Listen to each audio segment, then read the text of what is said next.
Man, education is elevation. I know it's been a while since I've been on. It's been a hell of a past week. Shout out to everybody that studied with neurodivergence. At the top of this, I'm gonna already start off giving you a little terminology, man. A few years ago, like 2, 3 years ago, I got diagnosed with ADHD, and I started learning more about terminology and started learning more about concepts that could name the phenomenons I was experiencing. Because y'all know I love me some Huey P. Newton, especially when it comes to talking about power being the ability to define the phenomenon and make it act in a desired manner. And as somebody that's been diagnosed with ADHD, both of the impulsivity and the what is it, interaction? I can't think about it right now, but the ADHD tax, man, is what I've been experiencing. I had the opportunity of going to Baltimore, New York, man. Shout out to you, Shana. Shout out to you, Shana, in the YouTube world. Shout out to everybody on Substack. Shout out to everybody on Twitch, everybody on Facebook, everybody on YouTube, everybody on Twitter. Your boy been experiencing the ADHD tax. I had the opportunity of going to Baltimore, Maryland last week on Friday to be exact. And on the way there, I decided I was going to be productive. I was going to pull my laptop out and start doing a whole bunch of different work that I was putting off because I had me a 3-hour flight to Baltimore from Houston. Long story short, why did I leave my MacBook inside of the airport? No, worse. Why did I leave my MacBook on the flight? And they start telling me all these ridiculous policies and these different standards of operations when it comes to me being able to retrieve my property. So right now I'm currently going live from my wife's phone. From my wife's laptop. And I just want to just give y'all some terminology, man. I know when I first got diagnosed with ADHD, being able to put some names and put some definitions to what I was experiencing made me feel a little liberated, man. The ADHD tax refers to the extra financial, emotional, and time costs incurred due to managing ADHD symptoms like impulsivity, forgetfulness, and executive dysfunction. Examples include late fees, unused subscriptions, forgetting bills, impulse buys, replacing lost items, and mental health toll of shame. When I tell y'all I've been so pissed off with myself because my workflow has been extremely impacted by me losing my damn laptop, by me forgetting my laptop.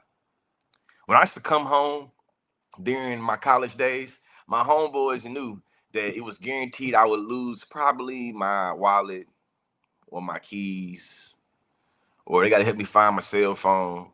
And at the time, I didn't know, but then it was part of the ADHD symptoms, man. So shout out to you, Sania. I hope I'm saying that right. Hey, Jasmine. But we'll be getting into right now, though. Now that I told y'all about the ADHD tax, and how the ADHD tax can, impact your finances, impact your mental health, and how, the different symptoms of ADHD can make it where you start to just have different costs, may it be on the mind, body, soul, or the pockets. So hope that can, go a little ways, man. But the reason why I'm late with y'all today is because I went down a rabbit hole of, first it began with me looking at the welfare queen trope. Me seeing Pete Hezek has spent like $93 billion in 1 month on a whole bunch of different funds when it came to spending the military money. I started thinking about the welfare queen trope and how the great Ronald Reagan popularized this trope, saying that, the reason why we got to cut so many of these welfare funds, welfare programs, is because these goddamn black women are misusing and abusing government taxpayers' dollars, and they buying a whole bunch of things and affording themselves luxury lifestyles on the government's dime. When I seen Pete Hezek is buying, I think I got this. I think I had screenshot, a part of what I seen. Like, hold on, he buying all these things with military money, and we just, if you're not, it says, shout to Qasim Rashid. Shout to Qasim, man. Qasim is one of the homies. He's a lawyer. He says, if you're one of the 60% of Americans struggling to make ends meet, just remember the MAGA party that ran on the government efficiency just did this in 1 year. Cash Patel blew $1,000 on drinking trips to the Olympics. Christy Nome blew $220 million on a campaign video praising herself. Pete Hezek blew $93 billion on absolute trash, including $3.5 billion for cable TV. Should have got that shit on Roku. You mean to tell me that all these government contracts y'all got with all these various companies, you couldn't get no free cable? Or is it money laundering? Or did you have to give you a little kickback to the cable TV industry? Because $3.5 billion in 1 year on cable is ridiculous. $225 million for furniture. $15.1 million for rib eye steak. Rib eye steak ain't even a good steak. That shit with all the fat on it. $6.9 million for lobster tails. $5.3 million for Apple iPads. $2.2 million for Alaskan king crab. This is the Department of it's supposed to be the Department of Defense, but remember they changed the name to Department of War. They spent $1 million on salmon, $140,000 on donuts, $124,000 on ice cream machines, $99,000 on a grand piano, $26,000 on a violin, $21,750 for a handmade Japanese flute, and $12 million for fruit basket stands. And because I was thinking about all these misappropriation of funds, I was thinking about all the various ways we're gonna get there. So, Deron, listen. Not only is Ronald Reagan one of the worst presidents of time, I think that he was able to impact the Black community in ways that we still learn about to this day. Now, what I'm getting in today, Deron, I'm sure you already know. Shout out to everybody in Norfolk, Virginia. I'm sure you already know about how Ronald Reagan flooded the hood with a bunch of crack. Yeah, that's what today is about. Today, I'm getting into how, because it's what happened. I'm trying to do story time, right? So when I started thinking about the welfare queen trope and started thinking about Pete Hegseth misappropriation of funds, I thought about how Ronald Reagan popularized this trope in the 1980s, and it led me thinking about something else that happened in the 1980s, the Iran-Contra affair. Now, in the Black community, we usually are ostracized for not having accountability or responsibility, especially when it comes to how our community has been wrecked and deconstructed with drug usage, drug selling. From that hard to that soft, talking about crack cocaine, talking about fentanyl, today we're talking about crack cocaine. In the 1980s, there was a bunch of different figures that was able to rise up the hierarchy in the hood when it comes to economics based off of how they had access to crack. Now, a lot of us was made to be crazy conspiracy theorists when we started talking about how the United States federal government had a hand in flooding our communities with crack cocaine. The Iran-Contra affair connects drugs to the Black community through allegations that I'm gonna get to this, y'all. This right here is coming from the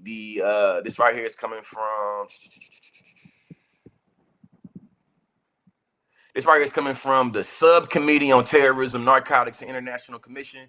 This comes from 1989 Committee Foreign Relations with the U.S. With the United States Senate, and let's see.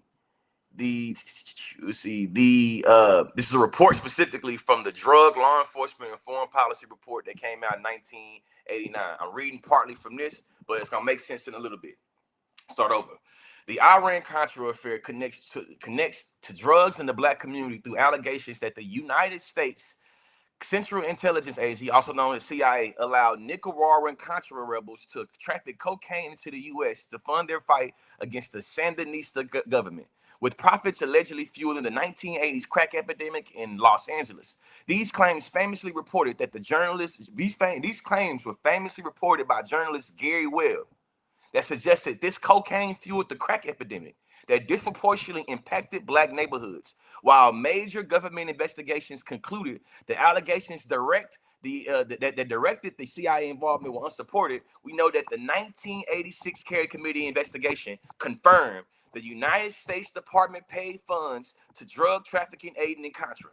Now, what does the Iran-Contra have to do with going on right now? And what does this flooding of drugs into the Black community have to do with Iran? It's very important, right? The Iran-Contra affair was a major U.S. political scandal in the 1980s, where senior Ronald Reagan administrators officials secretly facilitated arms sales to Iran. Then it was under an arms embargo to secure release of American hostages that was held in Lebanon. With these profits that was diverted to fund the Contra rebels fighting against the Sandinista government in Nicaragua. For y'all that don't know, this federal government is willing to flood the black community with drugs in order to fight a leftist government in a foreign territory. What we know is that since 1979, the Iran hostage crisis, that America has been able to paint Iran as being the irrational people with guns, potential irrational people with nuclear capabilities. In the 1980s, the Reagan administration was selling illegal arms to Iran to take that money to then fund a Nicaraguan, you know what I'm saying, civil war basically, and taking that and funding that allowed for Nicaraguan, you know what I'm saying, drug cartels, as well as Oliver North and the CIA directly putting crack cocaine in Freeway Ricky Ross's hands that allowed for drugs to go from LA to Houston to Detroit to St. Louis to New York City. It's a reason why Freeway Ricky Ross was able to get out of jail when he's supposed to be serving life. And that's due to Gary Webb's The Dark Alliances. When he wrote when Gary Webb came out with this Dark Alliance book, he was able to show all the various ways that drug dealing and drug selling was intentionally targeted towards the black community in order to push American imperialism. I'm gonna say it again. The entire idea of the CIA Contra crack cocaine controversy is illustrating how black people can always be collateral damage when it comes to America being able to wage imperialism. Facts over feelings. This is well documented. This right here is coming from the San Jose Mercury News article. It says on August 18th, 1996, the San Jose Mercury News published the first installment of a three-part series of articles concerning crack cocaine, the CIA, and the Nicaraguan Contra Army. The introduction of the first installment of the series read, for the better part of a decade, a San Francisco Bay Area drug ring sold tons of cocaine to the Crips and Blood street gangs of Los Angeles and funneled millions in drug profits to a Latin American guerrilla army ran by the U.S. CIA. The drug network opened the first pipeline between Colombia's cocaine cartels and the black neighborhoods of Los Angeles, a city known as the crack capital of the world. The cocaine that flooded to help spark a crack explosion in urban America and provided the cash connections needed for the LA gangs to buy automatic weapons. Now, for y'all that's my age and older, y'all remember when the Reagan administration came out with the Say No campaign, the Crack is Whack campaign? Think about how insidious and crazy it is to know that while this administration was funneling taxpayers' dollars to give Iran weapons, to give the Nicaraguan rebel group to fight against the leftists, they was putting drugs in this thing. They also was telling the black community and telling the world to say no to drugs while they were supplying drugs. Right now, we involved in the precipice of World War III. Maybe some would even say it's already started as the World War III. We just ain't calling it that right now. We're engaging in an Islamophobic war that allows for us to see Iran as the perpetual bad guy terrorist. But in the 1980s, our government thought it was cool to illegally sell weapons to them in order to give drugs. Like, shout out to you, Prince.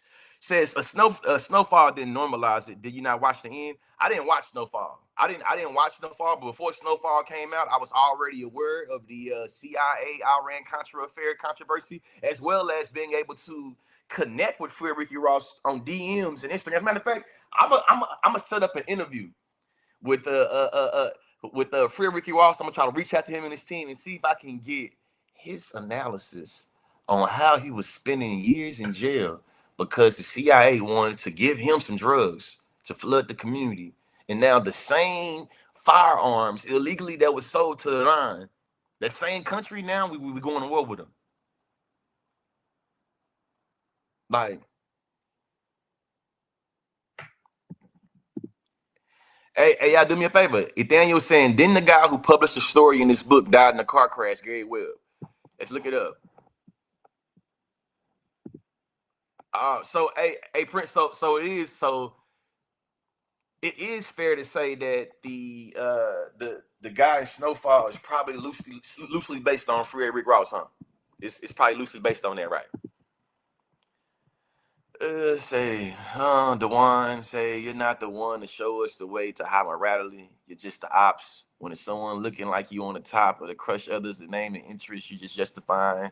The majority, and you see you're emotionally driven to look at yourself to talk intelligent like you actually build anything. Anyone can look and sound like they're intelligent, but you can't do. I don't know what this person doing right here, Dwayne Hudson. Um, Shout out to you for giving me that long comment because it's definitely gonna help me in the engagement on Facebook. On Facebook, I only got 25 people in the live stream, so I appreciate you for helping me with the engagement on that. Fortunately for me, I'm not in the time period in my life where I got to prove my intelligence to anybody. As a matter of fact, this live stream ain't even about my intelligence. This live stream is connecting the dots. You know what I'm saying? Huey P. Newton said you got to think globally and act locally. This right here is giving you the international relation analysis for how the United States federal government is always willing to engage in imperialism or empire building at the expense of anybody, especially when it comes to the black community. I know a lot of times we start thinking about how the 1980s was a very pivotal point in American history, especially when it comes for the black community, because of how much crack cocaine impacted the political, social, economic reality of shit, really our whole reality. A whole bunch of generations got impacted by crack cocaine. A bunch of our mothers and grandmothers found themselves strung out on crack cocaine. And a bunch of our great grandmothers and grandmothers found themselves taking care of 3-4 generations of kids. We know a lot of times when we start thinking about capitalism and how capitalism teaches us supply and demand, we don't think about how capitalism also allows people to manipulate markets. And I think that this Iran-Contra affair that happened in the 1980s is one of those examples. It's one of those great examples. The U.S. supported the Contras to overthrow the Nicaragua's Marxist Sandinista government, viewing them as a communist threat to Central America during the Cold War, especially as the Sandinistas aided Salvadorian leftist rebels. This support, part of the Reagan doctrine to counter Soviet influence, involved CIA funding, training, and arms despite congressional bans. It led to a whole bunch of different people in my community being strung out on drugs, as leading to the Iran-Contra affair scandal when funds were secretly diverted from arms sales to Iran to support the Contras. What we think right here, is that leftist ideology, being anti-imperialist, being anti-capitalist, it's something that the government has always feared. We see the government has always feared this. Always feared it. Going back to what I was reading, for Buddy had interrupted me getting into this, this information right here. It says that I'm going back and forth, y'all. I got ADHD, so I'm going back and forth. Y'all gonna ride this train of thought with me. You feel me? In therapy, I learned it's called riding the wave. Y'all finna ride the wave of consciousness with me today, man. It said a 3-day series articles entitled "The Dark Alliances: The Story Behind the Crack Explosion" told the story of a Los Angeles drug operation ran by Ricky Donnell Ross, also known as Free Ricky Ross, described sympathetically as a disillusioned 19-year-old who, at the dawn of the 1980s, found himself adrift on the streets of South Central LA. The Dark Alliance series recounted how Ross began peddling small quantities of cocaine in the early 1980s and rapidly grew into one of the largest cocaine dealers in Southern California until he was convicted of federal drug trafficking charges in March 1996. The series claimed that Ross' rise to drug world was made possible by Oscar Blandon and Norwin Meneses, two individuals with ties to the FDN, also known as the Fuerza Democrata Nicaragüense, one group compromising the Nicaraguan Contras. Blandon Meneses reportedly sold tons of cocaine to Ross, who in turn converted it to crack and sold it to the black communities for South Central Los Angeles. Blandon and Meneses would have said to have used these drug trafficking profits to help fund the Contra Army's effort. So when we start thinking about capitalism versus communism and how this ideological war is something that's always been indoctrinated to us as Americans to buy into democracy and capitalism and say the communist socialist is bad, think about how much they believe in that. My grandmother died a crackhead. My mother's mother, she was on crack my entire life. Her brother, my Uncle George, he was a crackhead. He died a crackhead. My mother, because she was raised by a crackhead, a lot of her childhood is marked with a bunch of trauma and violence because of the environment she grew up in. When my grandmother died in 2017, she died of being strung out on crack. So when I think about all the various impacts that crack has had on my community, I'm not just thinking about it from a theoretical, historical standpoint. I'm also thinking about it interpersonally. How my mother had her mothering impacted grossly because my grandmother was strung out on crack. As a self-proclaimed leftist, somebody that is very conscious of American imperialism and how the rest of the world always has to deal with the violence of the military of America in the name of American corporations being able to afford its interests, for them to say freedom ain't free and say that it's all about protecting our freedoms, when in actuality it's about the corporations' freedom to profits. Yeah. So me learning that our government was willing to fill my community up with crack cocaine in order to fight communism in South America, it bothers me. And it should bother y'all too. It definitely should bother y'all, because we got to always be able to connect these dots, man. And connecting the dots is something that we always are being discouraged from doing, because when we connect the dots, it starts to show us who's really in power, why they in power, and how they get to indoctrinate us to believe in something when it's really something else, especially when it comes to waging war. They used to be able to tell us it was about stability or about democracy or about, instilling a bunch of humanitarian, standards on the country. Now Trump is just telling us straight up, man, we need this and we gonna do it because we can. The key reasons for U.S. support of the Contra, government against the Nicaraguan Marxist Sandinista government, we got three key reasons. The first was anti-communism.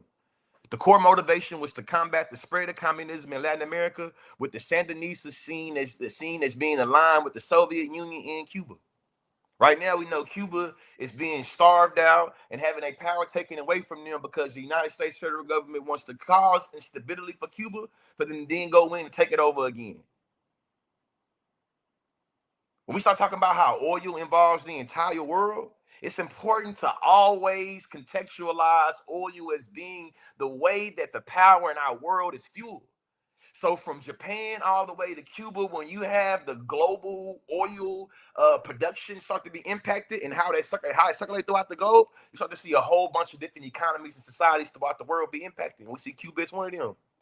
A second reason for U.S. support and making sure they get the crack cocaine in the black community and make sure they fight against communism in South America was the Reagan Doctrine. A Reagan Doctrine that's also a continuation of the Monroe Doctrine that come from the early 1800s. The early 1800s, when America said, hey, listen, white people over there in Europe, we got to agree that y'all can't come over here and colonize nothing else over here in this world. In the Western Hemisphere, you got to leave the Western Hemisphere for us. I know that a lot of South America speak Portuguese and speak Spanish because Europeans was colonizing that shit, but we got to have an agreement. In order for America to be able to eventually become a hegemon, we got to make sure we have this little curtain up here, man. Y'all got to keep y'all shit on the east, we keep our show on the west, and that's how this going to be. So the Reagan Doctrine policies is aimed to support anti-communist movements globally that viewed the Contras as freedom fighters against the Soviet-backed regime. When y'all think about what J.D. Vance was saying during the campaign and saying that we need no more forever wars and saying that we got to stop seeing America as being the police of the world, and then they became the police of the world, this is exactly what we're getting into. You feel me? The Monroe Doctrine meets the Reagan Doctrine meets American hegemony. I keep on throwing the word American hegemony around. Let me define that word for us, because hey y'all, I think I'm changing the name too. I was calling it research. Think about this, calling this education is elevation. You know what I'm saying? Roll off the tongue a little better for me, but also that's what it's about, man. U.S. hegemony refers to the unparalleled global dominance of the United States across military, economic, technological, and cultural spheres. It was established post-1945 and solidified after the Cold War. It's characterized by dollar supremacy, vast military reach. Do y'all know approximately 40% of the globe defense has do y'all know America accounts for 40% of the global defense spending? We also know that American hegemony has been able to manipulate and influence different institutions from NATO to IMF. We know right now this position of American hegemony is starting to face decline, and we're starting to get into a multipolar world. American hegemony is about how they're able to say Iran is attacking everybody because they're hitting the military bases that America has spread throughout the Middle East. American hegemony is military power with over 800 overseas bases and 173,000 plus troops deployed worldwide. Think about it. American hegemony was already alive and well in the 1980s, and they didn't want to deploy that hegemony to go fight communism in South America. They would rather have done it by illegally selling arms to Iran, to illegally put drugs in the hood in the hood, to lock us up, get us strung out on drugs, all to forward American interests.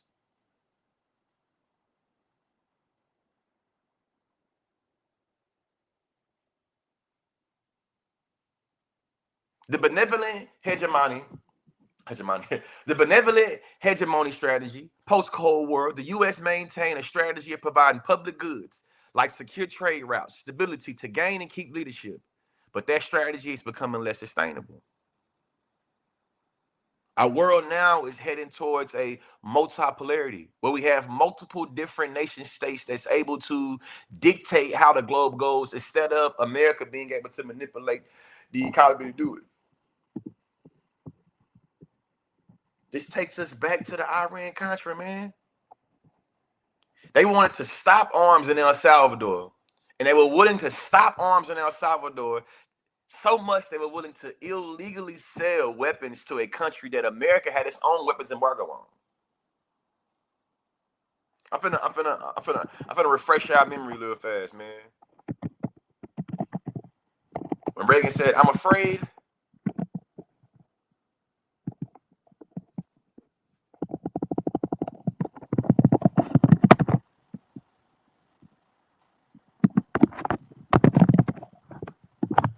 pull this speech up for y'all real fast, man.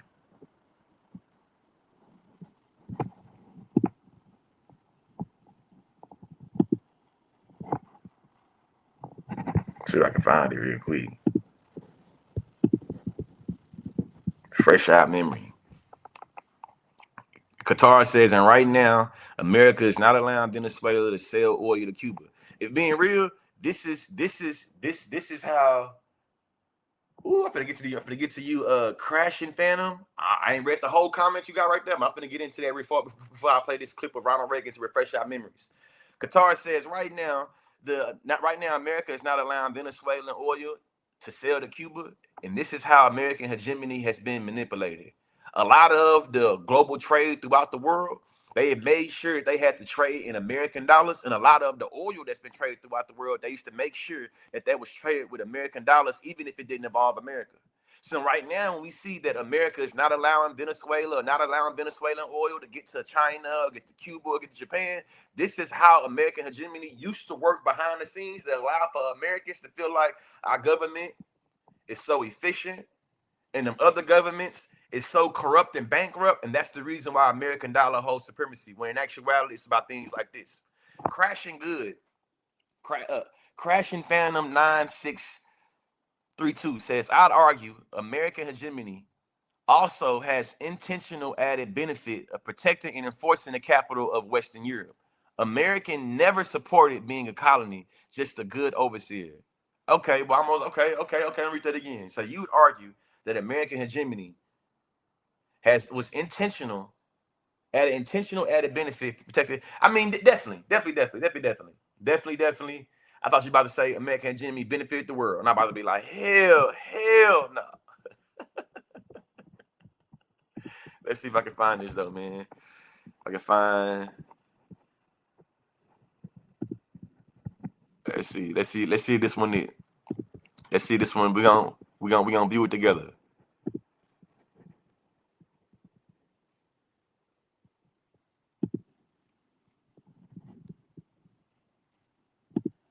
Hold on. Hold on. She ain't letting me. I'm on my wife. Ain't letting me.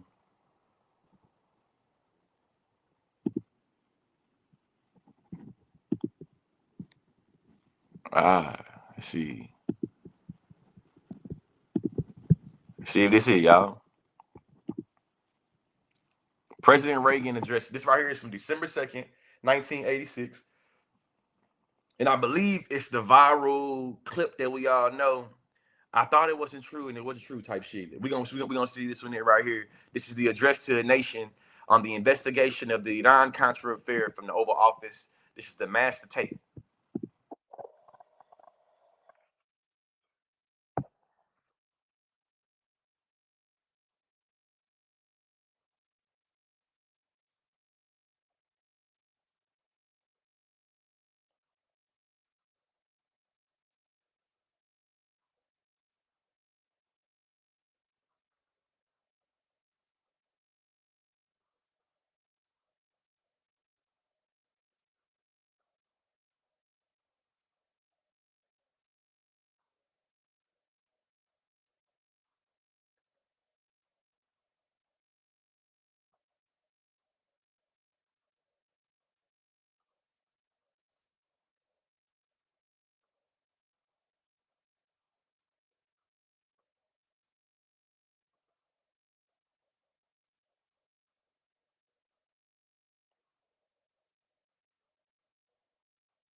I'm sorry.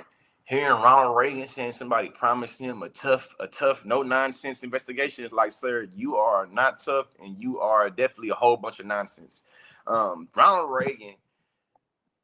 When they talk about Ronald Reagan having, all three of his names have 6 letters in it and saying that 666 is the devil, I think that Ronald Reagan don't get enough credit for how much he fucked up the black community and how he started this country with the trickle down theory and Reaganomics and allowing for corporations to run rogue and making it where the split between the have and the have nots was bigger and doing a whole bunch of dysregulation and making it where a whole bunch of the things about climate change and global warming that he was able to exacerbate, perpetuate crazily. Like, he don't get enough credit for that shit. As a matter of fact, I know that Donald Trump has been able to clock in to the way Reagan was able to appeal to so many poor, rich, middle class white folks and getting that money on that he was able to lead into it, man.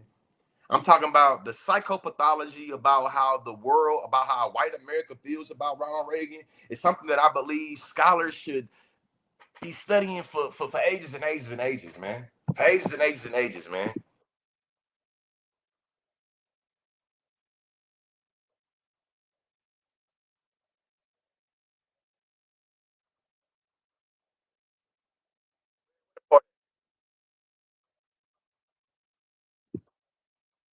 Man, that ain't what I'm looking for, y'all. Hold on, let's see. That ain't what I'm looking for. This one right here.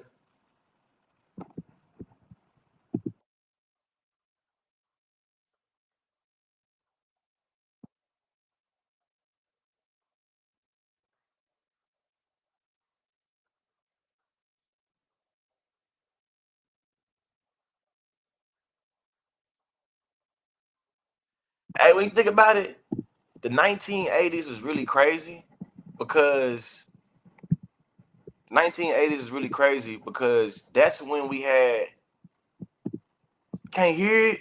We hear you, but we didn't not hear him. No sound with the video. Damn, that's crazy. Hold on, hold on, hold on, hold on, hold on, hold on, hold on, hold on, hold on, hold on, hold on. That's crazy. Why I don't know why they wouldn't.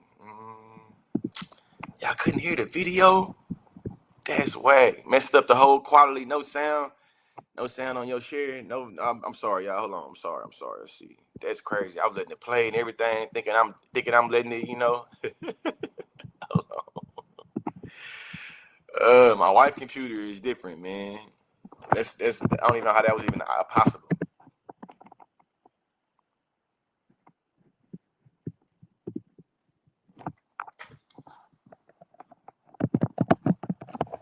I'm about to pull it back up and see if I can fix the sound.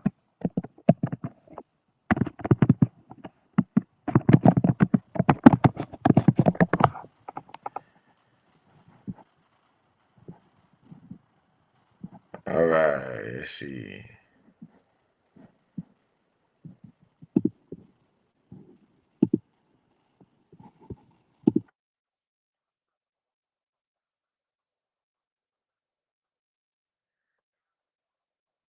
Can y'all hear that? Can y'all hear it now? Let's see. Slides, PDF. Video. My wife shit different. Still can't hear it. Hold on, let me see, man. I'm trying to pull a Ronald Reagan on this, man. Video. I'm gonna have to do a actual deep dive on this with put my editors what it look like. Extra camera, screen share.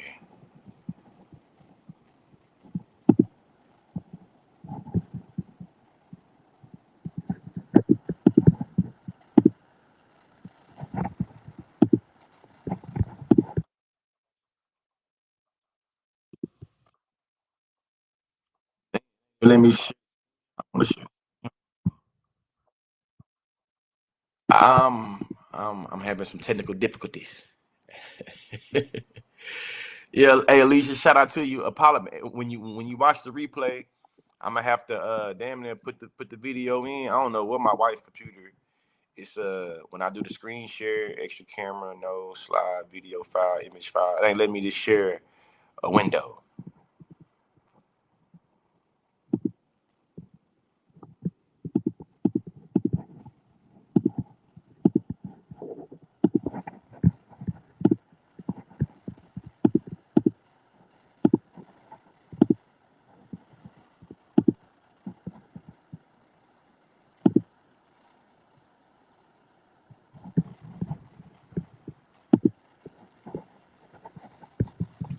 I can't even let me see the screen. Let's see.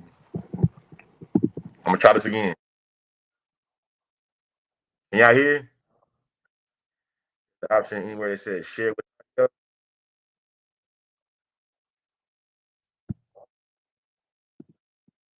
Oh, definitely is missing after this right here.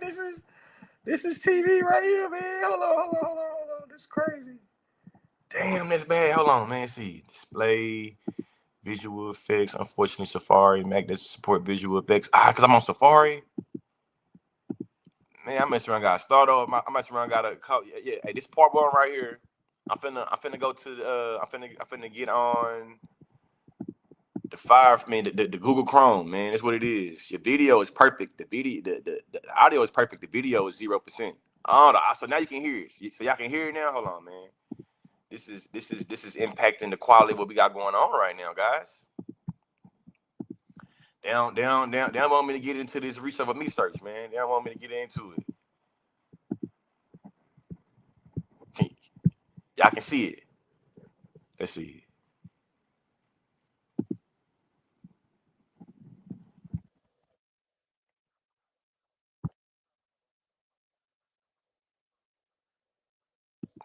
Make sure y'all can hear. Try to make sure y'all can hear it. Can y'all hear the audio? We hear you, not the video. Can y'all hear the video?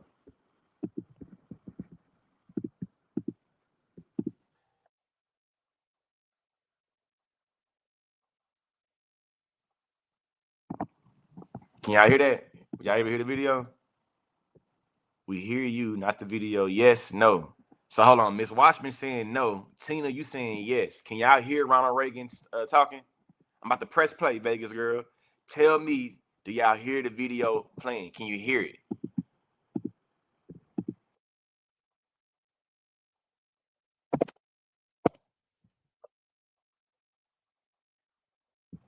Let's see. No, you can't hear him. Damn. Let's see.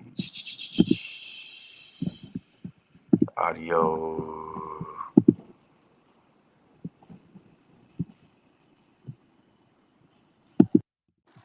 Yeah, I think it's this. Hold on, I'll be right back, man. We finna run this back. We only hear you, not the video. We finna run this back, man. They hating on us real fast. Man. I'll be right back. Come back in 10 minutes, y'all. 10 minutes. I'm finna set up on Google Chrome. Finna set up 10 minutes. Education is elevation. Let's talk about some history of the 1980s and how the 1980s has brought us here to 2026. Rest in peace, Jesse Jackson. You feel me? Regardless of how you feel about him, his 1984, 1988 runs for president. Now, we can't hear you now. Ain't. Hold on, man.